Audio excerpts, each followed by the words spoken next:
What's up, guys? This is Heis, and today we're in Blanca, Colorado. If you take a look at Blanca on Google Maps, you might note that it may not be the middle of nowhere, but it's definitely pretty close. It's just down the road from Alamosa, Colorado, a key point on the railroad for us Denver and Rio Grande Western fans, but that's not what we're here to talk about today. We're here to talk about this thing that's right behind me that I can't believe is still here and is loved and cared for in this beautiful park. This is the Southern San Luis Valley D-500. Is it a caboose? Looks like one, but no. Is it a tender? Yes. Is it a locomotive? Also yes.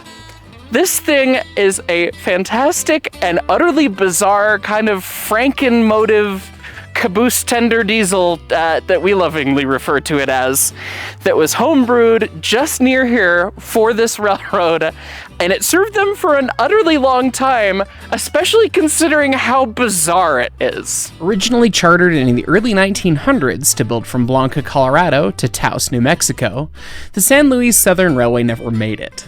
The railroad built to Horoso, Colorado, reaching almost halfway to Taos and 300 feet from the New Mexico border. Ambitions to continue on lasted a long time. The railroad even started advertising itself as the Taos route, but the railroad never expanded further and ended up going bankrupt and reorganizing twice. Once as the San Luis Valley Southern Railway, and lastly as the Southern San Luis Valley Railway. Gotta love railroads reorganizing themselves, just change the words around a little bit, it's fine. Most of the track was torn up in the late 1950s as truck traffic took over, but there was still enough rail traffic and a mile and a half of track that needed this oddball locomotive, the D-500, the brainchild of Channel Wilcox and George Orringdolph. It was built in Mesita, Colorado, 25 miles south of Blanca, between 1954 and 1956. So this locomotive was constructed out of an old steam locomotive tender frame. That was the basis of it.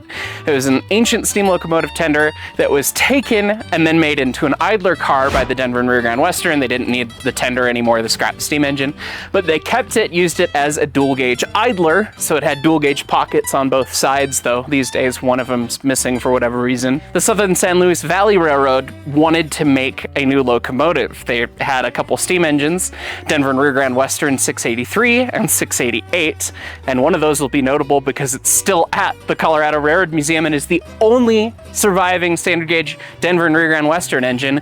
The reason being it was sold early to this short line. They had those two steam engines and they were getting a little old and a little sad, but they still had a little bit of traffic on the line.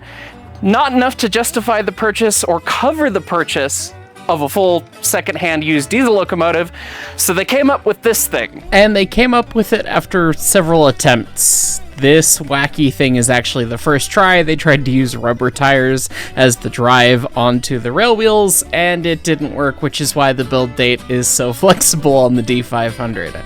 This railroad, for as short as it was, and for as little as it hauled, had a ton of interesting motive power and a very interesting history.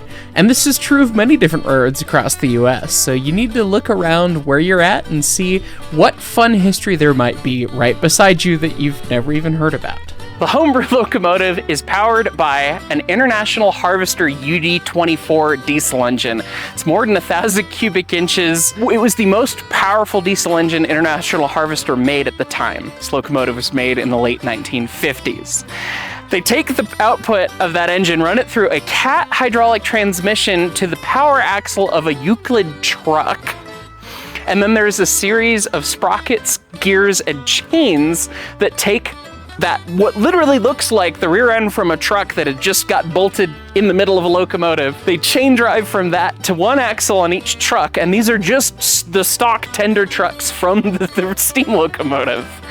And then they chain from one axle to the next, so all four axles are powered. For a fun fact, this thing's been abandoned for so long before it came to the park that a lot of people did some illegal things and took pictures and posted them on the internet. Thanks to those anonymous folks out there for giving us these images of what the inside of the D-500 looks like.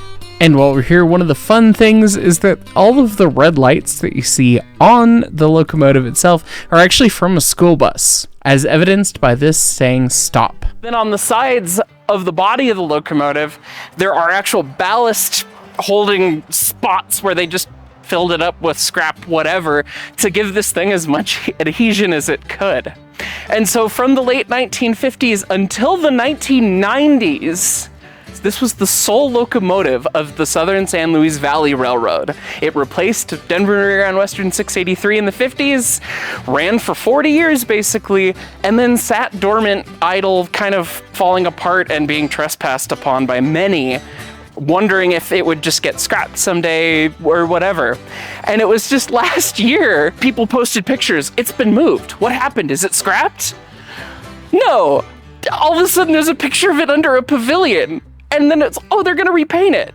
They've restored the goofiest, most bizarre, fun homebrew locomotive that served this special region of Colorado dutifully for 40 years.